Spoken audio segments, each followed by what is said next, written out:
Yes! Eto, chika ko Okay, sige, ito yung chika ko. Ito na ang chika ko. Ito na ang chika! Ito na ang chika ko. Ito na ang chika ko. Hello everyone! Welcome back sa aking podcast. Grabe. Alam nyo, gusto ko lang i-share sa inyong lahat na ang dami pong tasik yung laway ko. Ang dami pong nag-e-edit sa akin ngayon. Grabe. Natutuwa ako sa mga sa mga messages nyo, sa mga edits nyo na napapasaya ko kayo. Grabe. Sobrang na-appreciate ko talaga lahat ng mga pinagsasabi nyo sa akin na mga mabubuti. Yes, thank you so much po. Pero ano ba yan? 5th episode na po ng podcast natin. Grabe, ang bilis. 1 month na po tayo. At gusto ko lang sabihin sa inyong lahat again, ulit-ulit, na ngayong 5th episode natin, meron tayong special na ikikwento sa inyong lahat. At ayon ay yung story behind SM North. Yes, alam naman nating lahat na grabe ang pagkasikat ng SM North. I mean, hindi naman sobrang OA ng pagkasikat, pero alam mo yun, madaming nag-repost na mga content creators, influencers, maraming natuwa, may mga nag-comments na mga sikat. Tapos, wala lang, pag lumalabas ako, palagi akong nakakarinig na, uy, si SM North, uy, si SM North. Kaya naman SM North, SM Malls, Super Malls, baka naman. But anyway, ayun nga, gusto ko lang i-share sa inyo yung story behind SM North. Pero mamaya pa yon. Syempre, ang ating first program ay magsisimula sa Secret. Bago tayo magbasa, gusto ko lang din pong batiin kayong lahat ng happy 5K subscribers sa aking YouTube channel. Grabe, tapos medyo late na pero happy 800K din po sa aking TikTok at 120K sa aking Facebook. Maraming salamat po sa lahat ng mga gustong mag-share ng inyong mga chika. Huwag po kayong mag-alala dahil available po ang link na nasa bio ko. TikTok, Facebook, Instagram, share nyo lang ang inyong mga chika-chika or chikret. Okay, mag-proceed na po tayo sa ating first program. Huwag na nating patagalin to kasi syempre gusto nyo naman magsimula na agad, diba? Okay, ito na ang chikret na ating babasahin for today's episode. Nag-cheat ako sa ex ko dati. Hindi niya alam na yung best friend niya yung nakasama ko. Sa Chikret po, ito po ay ang programang We Listen and We Don't Judge. Whew, pero mahirap kapag hindi ka nag-react. But anyway, second Chikret, naalala ko nung senior high school kami, inaraw-araw namin ng BF ko ang bembangan every lunch break. Never nagsisi, 12/12 pa rin ang period. Okay. Always akong umiiyak sa gabi kahit walang problema. May kabit yung nanay ko at hanggang ngayon hindi ko masabi sa tatay ko. 3 years ko nang bangungot itong sikreto na to. Oh. Wag niyo po ako i-bash, please. After ko kasi tanggalin ng napkin ko is in...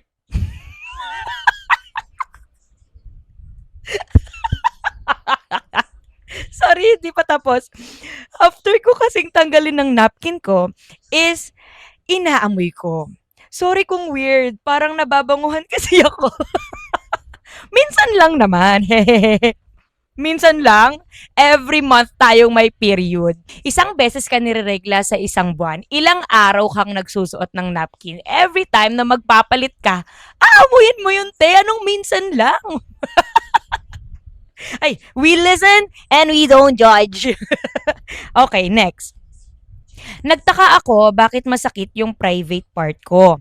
Tapos nung tinignan ko, may pigsa pala. Ay, sa bagay, nakakahiya nga siyang i-share kapag sa ibang tao na, uy, alam mo ba, may pigsa ako, pero hindi ko sasabihin kung saan. Dahil sa secret na kinuskus ko ang toothbrush ng stepfather ko sa inodoro, nagka-idea ako at ginawa ko yun sa stepmom ko. We listen and we don't judge. Ako ang nakabasag ng favorite na kapihan ng mama ko. Pero until now, hindi pa rin alam ni mama kung sino ang salarin. Yari ka sa nanay mo talaga pag nalaman yan. My ex-boyfriend Ooh, shit. Game. My ex-boyfriend, my friend in a sleepover while tabi kami matulog. And I just found out months later. Yuck. Para sa boyfriend mo, isang yuck. Ako yung nag-report sa live mo po. Hoy. Ako yung nag-report sa live mo po. Kasi ang bastos ng binabasa mo po. Sorry na. Alam ko ang limitation ko bilang tagapagbasa ng mga nanonood sa akin. Pasensya na po. Anyway, ano ba yan? Grabe naman i-defend yung sarili. Ako yung nag-report sa live mo po kasi ang bastos ng binabasa mo po. Pinapagalitan na ako ng tita ko. Sabi niya, hoy, ano ba yan? Puro kakabastusan. Sorry sa mga minors na nanonood sa akin, especially sa live. Alam ko sa live talaga sobrang daming minors.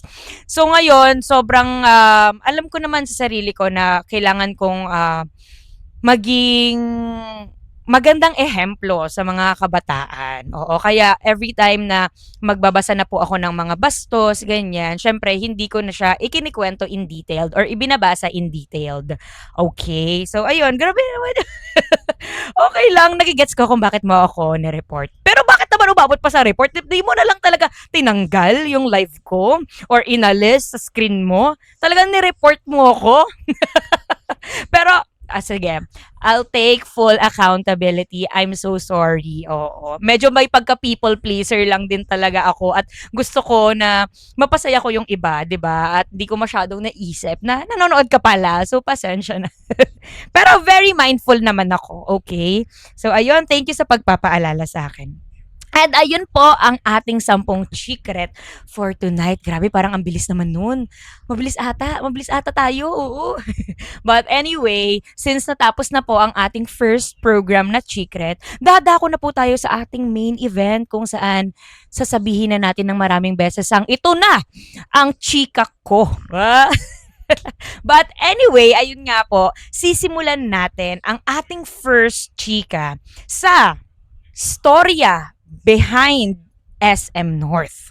Gusto ko talagang i-share yung story behind SM North kasi parang for me, it's very inspiring. Ako na lang nagsabi sa sarili ko na, inspiring yan. Sige, ikwento mo yan. Ikaw nang bahala. But anyway, sige, simulan na natin to. Maging komportable na kayong lahat sa mga kinagagalawan nyo. Ako, ito na, komportable na ako. Ayun, magiging vulnerable lang ako sa inyo ngayong episode 5. Very special kasi sa akin ng SM North eh. So ngayon, ano nga ba ang, ang dami ang haba ng intro. Ano nga ba ang story behind SM North? Ganito kasi yan, okay? Ito na ang chika ko. Last year, September 2025, sobrang lugmok ng buhay ko. Wow! Sobrang lungkot ng buhay ko to the point na wala kaming makain ng girlfriend ko. Ayoko siyang sabihin sa parents ko, ayoko siyang sabihin sa mga kamag-anak ko kasi nahihiya ako, 'di ba? Parang last year 25 years old na ako tapos parang ganito pa rin ba yung buhay ko? Wala pa rin bang patutunguhan yung nangyayari sa buhay ko? Kasi nag-risk ako mag-virtual assistant last year. Nung una okay naman, I have a client, 2 sila, content editor ako.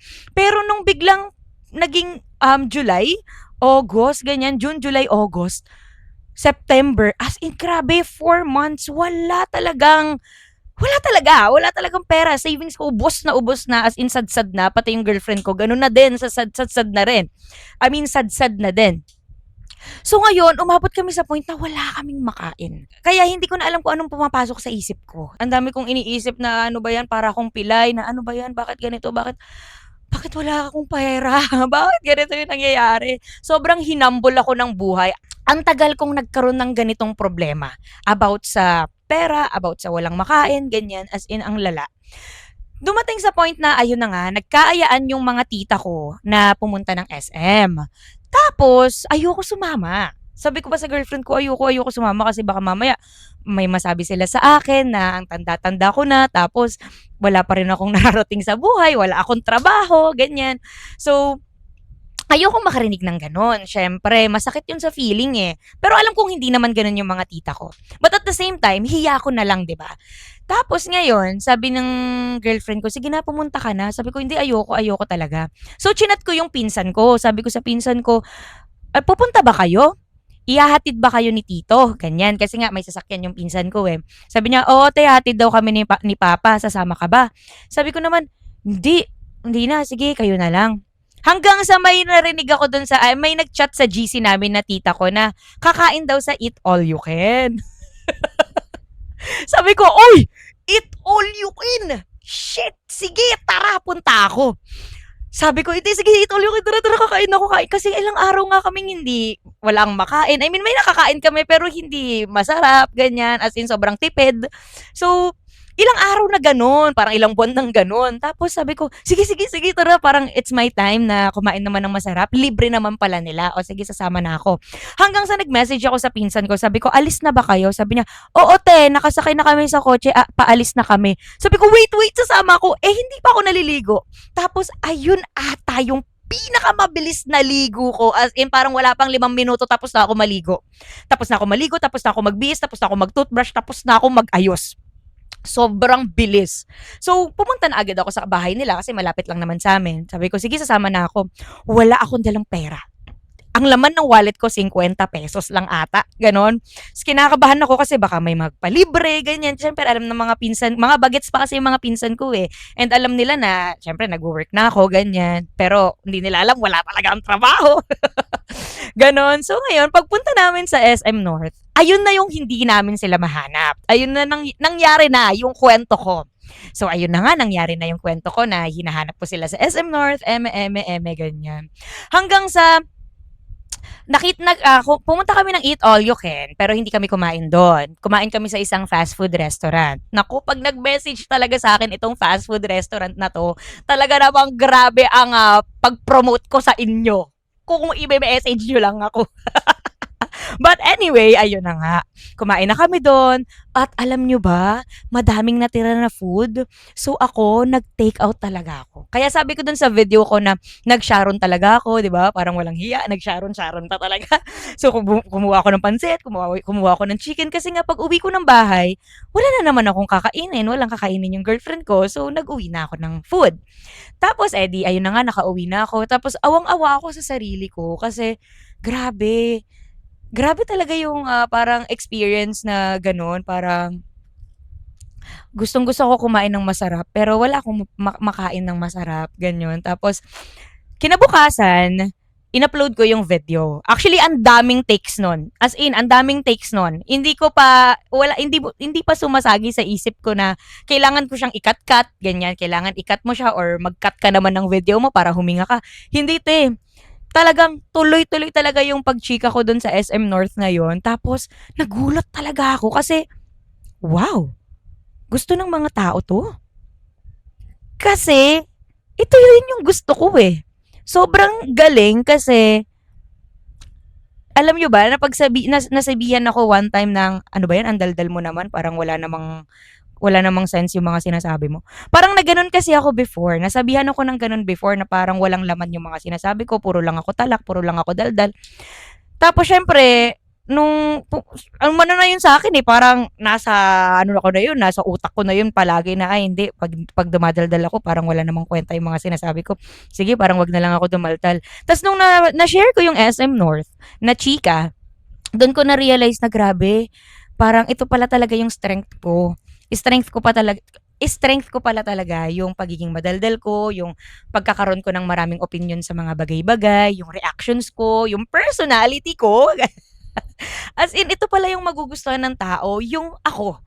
Kasi ako to guys, as in, mahihain ako in person, totoo yan, sa mga hindi ko kilala. Pero syempre, ito ako, kung anong nakikita niyo sa akin, ito din talaga ako. So, sobrang saya ko kasi hindi ko kailangan magpanggap sa sa camera kapag, nag-gano'n ng camera. So, wala lang, ang saya-saya ko lang kasi ngayon na na-humble ako ng buhay, na-realize ko na, ay, grabe pala talaga yung buhay. Hindi pala talaga masarap yung buhay after mong graduate. Hindi pala agad-agad makakapagtrabaho ka, hindi agad-agad makukuha mo yung gusto mong trabaho, hindi agad-agad lahat ng buhay, lahat ng nararanasan mo sa buhay. So ngayon, na-humble ako, na-realize ko na grabe, marami akong dagok, pero at the same time, ngayon na nandito na ako sa mundo na gusto ko, sobrang masaya ako. Sobrang fulfilling ng nararamdaman ko. Kaya siguro, marami ding natutuwa sa inyo, sa akin, kasi nakaka-relate kayo sa akin, ganyan. So, sa lahat ng mga nagshi-share sa akin, nagme-message sa akin na natutuwa kayo. Alam niyo ba, sobrang naiiyak ako in the middle of the night, in my dreams, with you. Sobrang saya. As in, grabe. Ang cute-cute ng feeling. Ang cute-cute ng feeling. Wala na namang masabi, bema na lang. But anyway, ayun ang story behind SM North. And thank you so much. Shoutout sa aking mga tita talaga na, alam mo yon, makukulit at sobrang funny. Kasi hindi sila aware na funny sila eh. Pero shoutout sa mga tita ko. And kung nanonood kayo, isa sa mga tita ko, hello sa inyong lahat. Anyway, ayun po ang story behind SM North. Grabe, sana natuwa kayo at sana may natutunan kayo. Like, ano lang, parang do not give up. Yan yung pinaka natutunan, do not give up. Never give up talaga ang mantra natin, ganyan. But anyway, ayun nga po, sana natuwa kayo doon sa special chika natin for episode 5 na the story behind SM North. As in ngayon, yung 50 pesos ko na yon, grabe, ano yon, nabuhay pa naman yun siguro ng mga isang linggo. Ganon, oo, grabe. Hindi mo talaga mabilis makuha yung mga bagay na gusto mo. Mas masarap talaga kapag pinagpaguran mo siya. Ayun, sana na-inspire kayo, sana may natutunan kayo kahit konti. Hindi ko alam, bahala na kayo sa buhay nyo. But anyway, gusto ko lang pong mag-proceed na din sa ating next na chika. Since, di ba, ito na nga ang ating main event. Chichika na nga tayo. So ngayon, nabasa ko na ito. Ichichika ko na sa inyo. Kaya naman makinig na kayong lahat dahil ito na ang chika ko. So ngayon, tawagin na lang natin siya sa pangalang Chururut. So si Chururut ay isang lalaki na nag-share sa akin ng kanyang munting story nung nag-swimming sila recently. So ngayon, itong si Chururut, nag-swimming daw sila sa wave pool. So habang nasa wave pool daw sila, ang saya-saya daw nila mag-swimming, ganyan-ganyan. Sobrang energetic nilang lumangoy. Bigla daw may lumapit sa kanya na lasing. Parang naki-join sa kanilang magkakaklase, tapos nakisayaw, nakitalon yung lasing. Bigla daw nilapitan siya, si Chururut, tapos niyakap-yakap.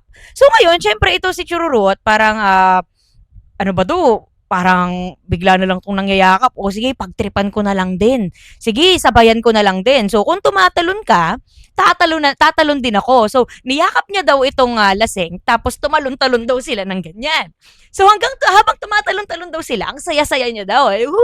Sige, talon, ganyan. Okay, sige, masaya. Hanggang sa okay na, natapos na yung swimming, masaya silang lahat. Pagka-uwi daw niya, nagulat siya kasi may bigla daw nag-message sa kanya. Sabi niya, "Tol, ikaw to, 'di ba? Kita yung puwet mo." Pagkatingin niya daw sa picture, yung mismong resort nag-post daw ng mga picture ng mga nag-swimming sa kanila. Kasi syempre may mga DJ dun sa resort, ganyan, masaya. Tapos sabi niya, "Tol, ikaw ba to? 'Di ba ikaw to, Tol?" Pagkatingin niya, "Ala, ako nga to. Nakita yung half ng puwet ko sa picture, tapos pinost pa ng mismong resort." Papakita ko sa inyo yung picture. Ito siya sa screen. So, imaginein mo ha, ang saya-saya mong lumangoy, ang saya-saya mong makipag-bonding sa mga kaibigan mo, tapos kita na pala yung puwet mo. Like, ano, nakauwi na ako't lahat-lahat, wala man lang nagsabi sa akin, nakita yung puwet ko.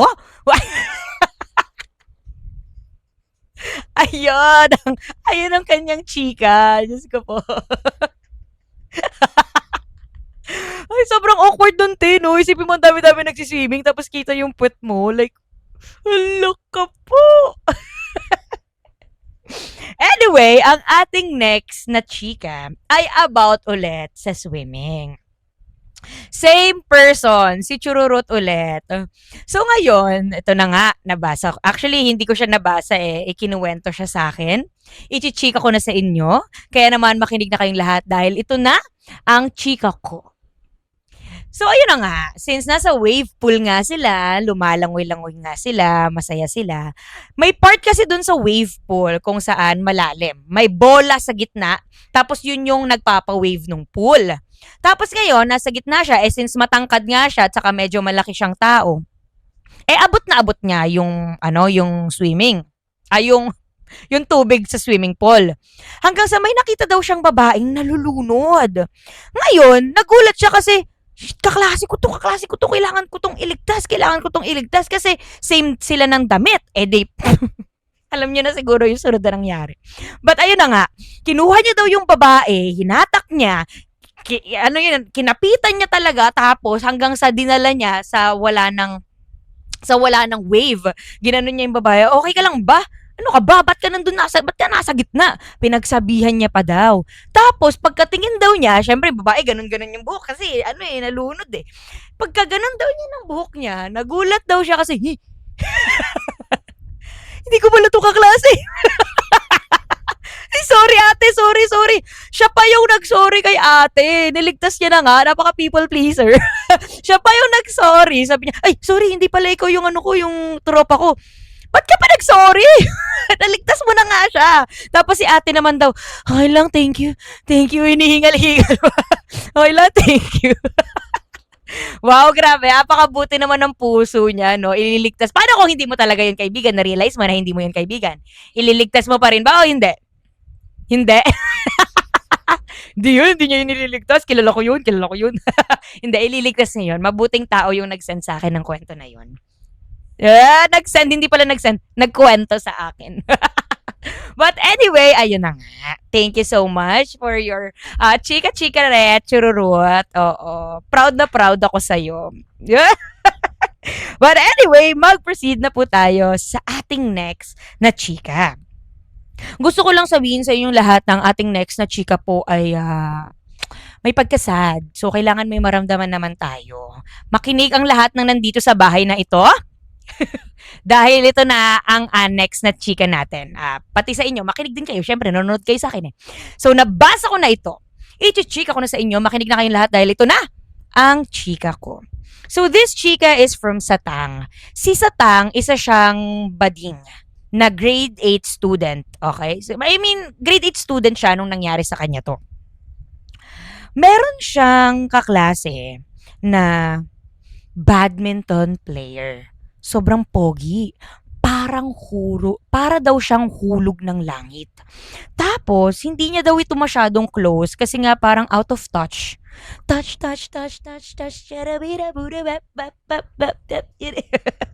Ayun na nga, out of touch daw itong si Guy. Natawagin na lang nating Winnie.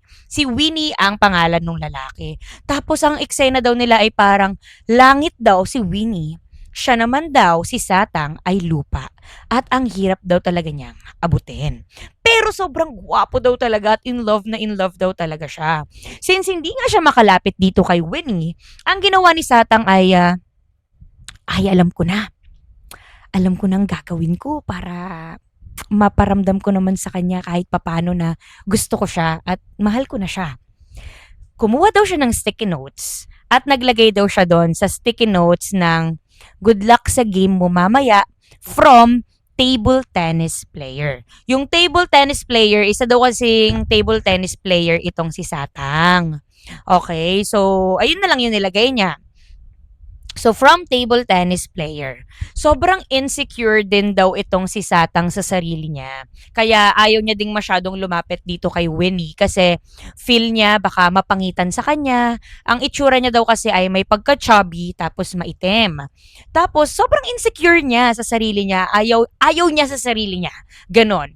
Pero at the same time, inaalagaan niya naman daw yung sarili niya. So, ngayon, ayun na.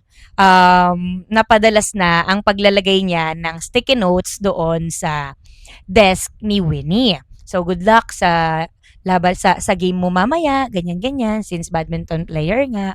Hanggang sa, ayun na nga, umabot na daw sa intrams nila. So, nag-intrams na daw sila, sobrang busy daw ng lahat.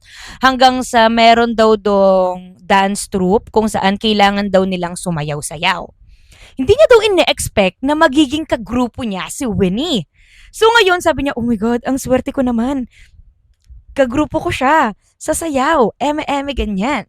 Hanggang sa Eddie, ang saya-saya niya kasi kagroup niya nga sa sayaw tong si Winnie, ganyan. Tapos, excited siyang mag-practice kasi makikita niya palagi si Winnie, tapos magka-group pa sila. Dumating na yung araw kung saan malapit na silang mag-competition ng sayaw. So ngayon, habang nagpa-practice daw sila, naisipan daw niyang maglagay ulit ng sticky notes doon sa desk ni Winnie. Ang nakasulat sa sticky notes ay, "Good luck sa dance troupe, galingan mo from table tennis." So ngayon, nung ilalagay niya na daw yung sticky notes dun sa desk ni Winnie, bigla daw pumasok si Winnie sa loob ng room at nakita daw ni Winnie na siya yung naglalagay ng sticky notes. Nagulat daw siya at kabado daw siya kasi, hello, oh my God, nakita niya ako. Wala, anong sasabihin niya sa akin? So, si Winnie daw, nagulat daw si Winnie. Sabi daw ni Winnie na, ala, ikaw pala yung naglalagay ng sticky notes sa table ko? Akala ko si Namyang. Namyang yung pangalan nung isa pa daw sa table tennis player sa eskwelahan nila. 5 lang silang table tennis player. Tapos sabi daw nung lalaki, sabi ni Winnie, ay akala ko si Namyang. Akala ko na-crush back niya na ako. Hindi pala, ikaw pala. So ngayon, kinabahan siya, medyo na-disappoint siya kasi alam niyang na-disappoint si Winnie. So parang ayaw niya na lang ituloy kung ano man yung ginagawa niya. Hanggang sa bigla pa daw nagsalita si Winnie. Sabi daw ni Winnie, ayoko sa'yo, ayoko sa bading. Pangit mo na, tapos ang taba-taba mo pa. Oink, oink, oink. Tumawa pa daw after mag-oink, oink. Doon na pa-stop si Satang, tapos hindi niya alam kung anong gagawin niya. Hanggang sa tumakbo siya papunta sa ate-atihan niya. May ate-ate siya doon sa eskwelahan nila. Tapos, sobrang na-hurt daw siya. Sobrang broken-hearted na grabe. Hindi na, insecure na nga ako sa sarili ko. Tapos, mas pinalala mo pa yung insecurities ko sa sinabi mo sa akin. Kasi hanggang ngayon daw, na-heartbroken pa din daw siya kapag naiisip niya na ganun daw yung sinabi sa kanya nung guy. Grabe, no? Ang sakit nun sa feeling. Ba't may mga ganyang tao? Ba't yung mga tao na hindi nila mapigilan yung bibig nila? I mean, okay lang naman kung hindi mo mapigilan yung bibig mo, basta alam mo sa sarili mo kung paano ka mag-iisip ng tama. Pero, ay, bawal palang magmura. Pero grabe lang talaga kasi sinabihan siya ng, ang pangit mo naman, taba-taba mo pa, oink oink, ha ha ha. Ay, ang sama. Sobrang sama. Ayaw mo nun? Parinig nga ng boses mo, sabihin mo ayaw mo nun. Ayoko naman. Ayoko! Papansin. Ayun. So that chika is from Satang. Huwag ka mag-alala, Satang. Hindi man kita nakikita ngayon. Alam ko na maganda ka. Alam ko na maganda ka at meron kang mabuting kalooban. Let's proceed sa ating next na chika. Ito na ang chika ko. So si Junie daw kasi, nung bata siya, palagi daw siyang napapagalitan ng nanay niya kasi palagi siyang umiihi sa kama. So, syempre, as a nanay, nanay na, sa aking mga fur babies na kung saan-saan umiihi.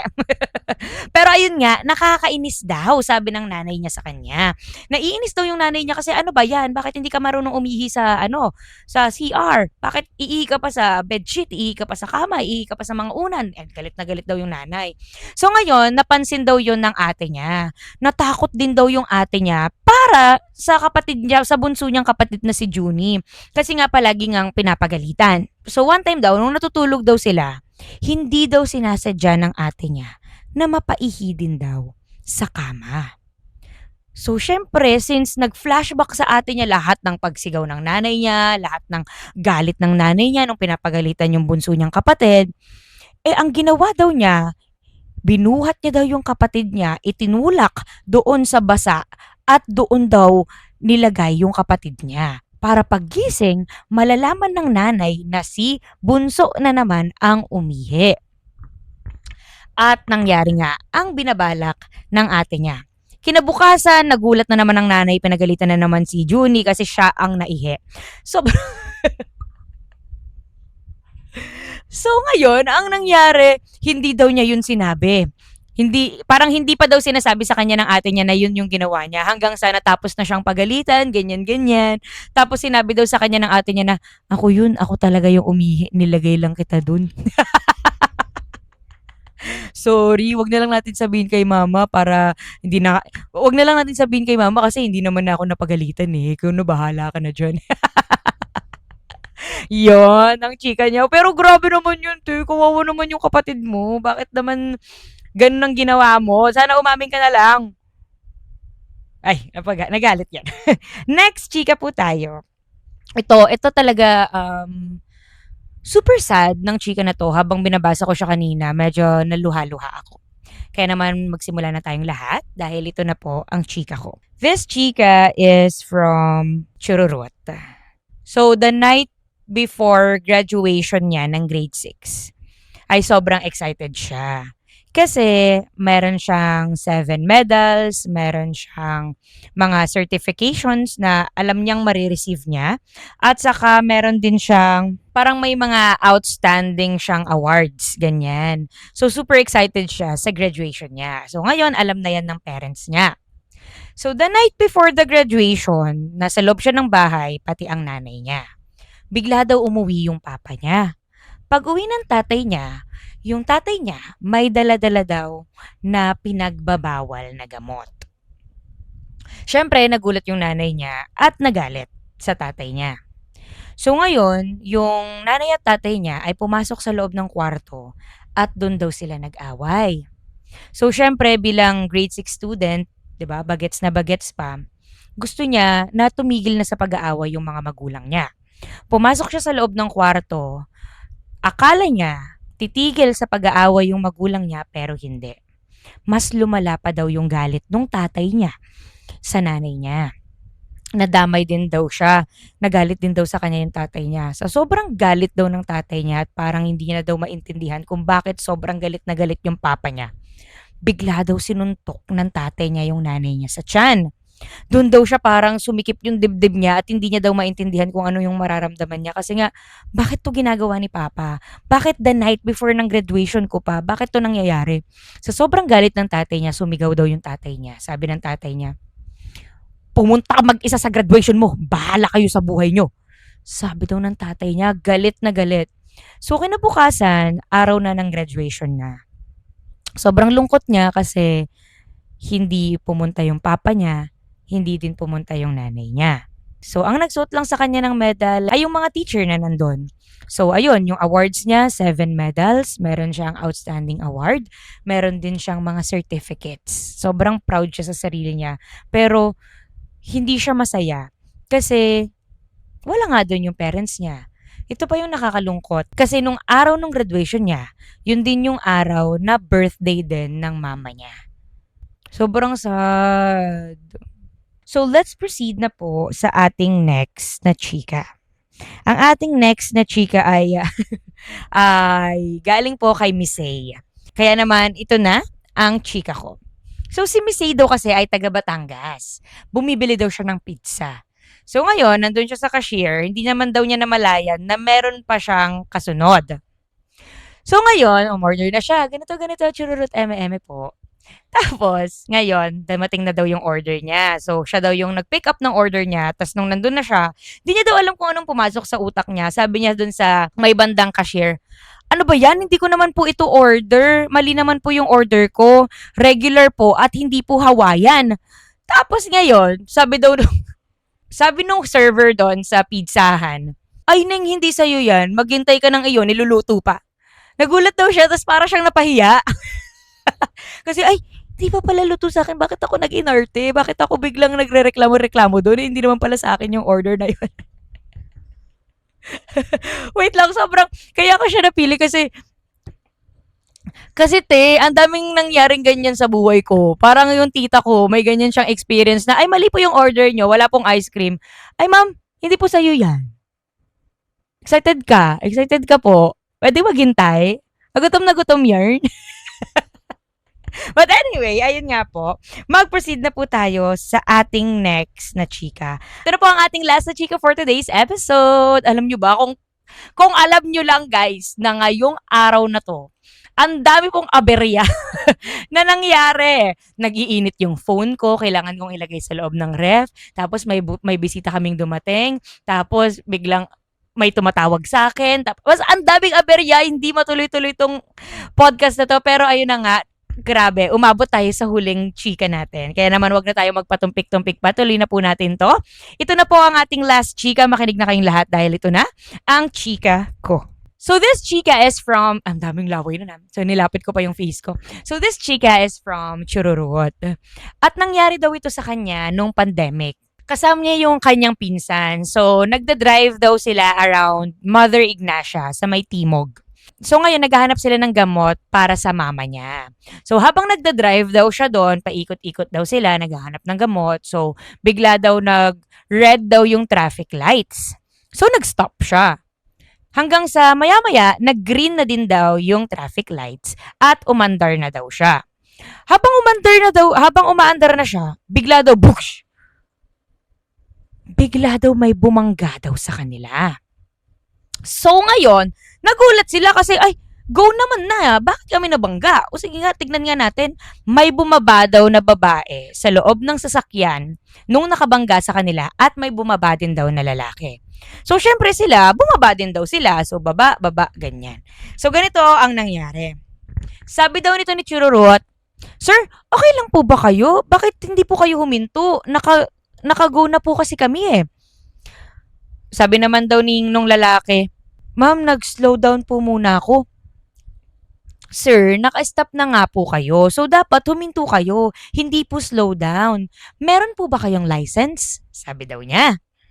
So, parang yung mata daw nung isang babae na kasama nung lalaking nakabunggu sa kanila, gumanon. Bakit tinatanong na may license ka? Parang ganon yung mata niya. Hanggang sa, yes po, meron po akong license. Wait lang po. Sige sir, pakikuha na lang po. Eh di kinuha niya din daw yung license niya at kinuha din daw nung lalaki yung license niya. Bigla daw umepal itong si ate girl. Sabi daw ni ate girl, yung kasama ni kuya driver ha, Pulis po ba kayo? Bakit hinahanapan niyo ng lisensya yung kasama ko?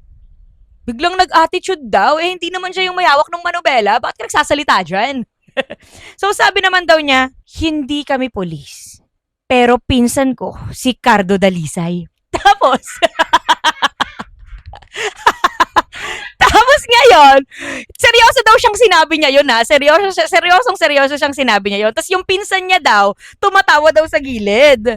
Tapos, yung babae daw, parang, hala, nagulat daw siya kasi tumahimik ka dyan, te, hindi ka kasali. Pinsan ko si Cardo Dalisay.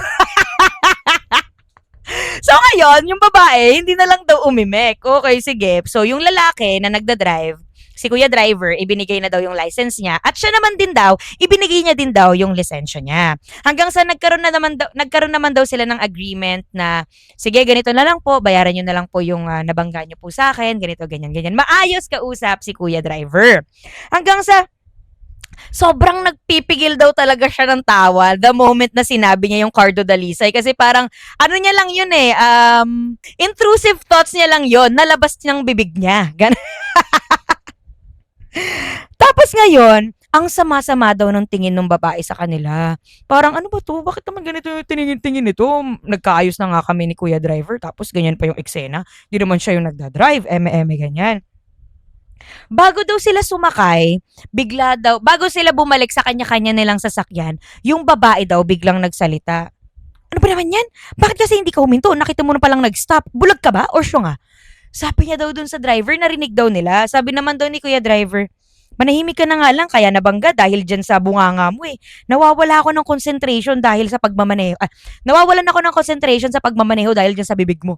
Sabi daw ni kuya driver. So, syempre siya daw, natawa na lang daw siya na, ay, magkaaway pala sila. Ayan, siguro, kaya nabunggo kasi nag-aaway kayo. Diyos ko po. Tapos, ayun, sabi niya dito, meron daw silang kasamang 3 months old baby sa likod ng kanilang sasakyan. So parang ano ba 'yan? Paano bakit gano'n? Thank God na minor lang daw yung nangyari sa kanila, hindi daw talaga malala na aksidente. So ayun, sabi niya din dito na mukhang nag-aaway talaga sila bago niya kami mabangga. Kaya ayan, parang gano'n. So sabi niya dito, take note, responsibility po natin na laging dalhin ang ating driver's license pag magmamaneho. At kapag po nabangga or nakabangga tayo, ipe-present nyo po ang driver's license na ang driver's license sa kabilang partido para may katunayan na kayo po ay legal na legal at may pruweba na tayo po ay tunay na pwedeng mag-drive. Update po dapat ang license at updated po dapat ang license at hindi expired. Yun lang po, sana natawa at the same time may natutunan kayo sa akin kahit konti. Yun ang chika. Pasabog yung sa Cardo Talisay, te. Di ko yun kaya. Feeling ko, ganyan yung gagawin ko kapag nag-drive ako. Tapos, kunyari, mayroong nanghingi ng barya or nagpunas ng windshield. Uy, pinsan ko si Cardo Talisay. Alam mo ba yun? Parang nagkaroon na tuloy ako ng bagong natutunan sa'yo. Oo, pwede nating ipagmayabang na pinsan natin si Cardo Dalisay. Oo, may free will tayong lahat. Oo, pwede mong maging pinsan, pwede kong maging pinsan. Kung kailangan mo ng tapang, sabihin mo lang pinsan mo si Cardo Dalisay. Ayun na nga po, grabe, ang ganda nun. Ang ganda ng chika niya. Pero, kidding aside talagang gusto ko lang sabihin sa lahat ng mga drivers dyan na be mindful sa pagmamaneho. Sobrang mag-ingat po tayong lahat. Kasi alam naman natin na, 'di ba, palagi naman mangyayari ang aksidente, pero kaya naman natin siyang maiwasan pag nag-iingat tayo. Ayun, yes. Ayun ang laging sinasabi sa akin ng tatay ko nung tinuruan niya ako magmaneho na, tandaan mo, may buhay kang bit-bit-bit-bit. Parang gano'n. Ayan. Yun yung laging sinasabi ng papa ko sa akin. Bit-bit mo ang buhay mo, bit-bit mo ang buhay ng ibang tao kapag nagmamaneho ka, kaya mag-ingat ka. Ganon. So, ayun na nga po. Doon na nga po natatapos ang ating chika-chika for today's episode. Sobrang nag-enjoy ako kahit alam kong behind the scenes ang daming aberya. Pero grabe, na natapos natin ang ating 5th episode ng podcast. Maraming salamat po sa lahat and thank you. Wait lang. Hinihingal na ako. Hindi. Thank you sa lahat ng mga taong sumusuporta po sa akin. And reminder, everyone, lalong-lalo na po sa mga kabataan na nanonood sa akin, magpa-registered na po kayo as voter until May 18 po yan sa pagkakaalam ko. So kaya naman, ayun, iparehistro nyo na yan para sa 2028. Makaboto na tayo, mapagsama-sama lahat ng mga boto natin para sa good governance. Yes, ayan. So yun, maraming salamat po everyone. I love you all so much. Hindi ko alam kung paano matatapos na basta bigla na nang mawawala.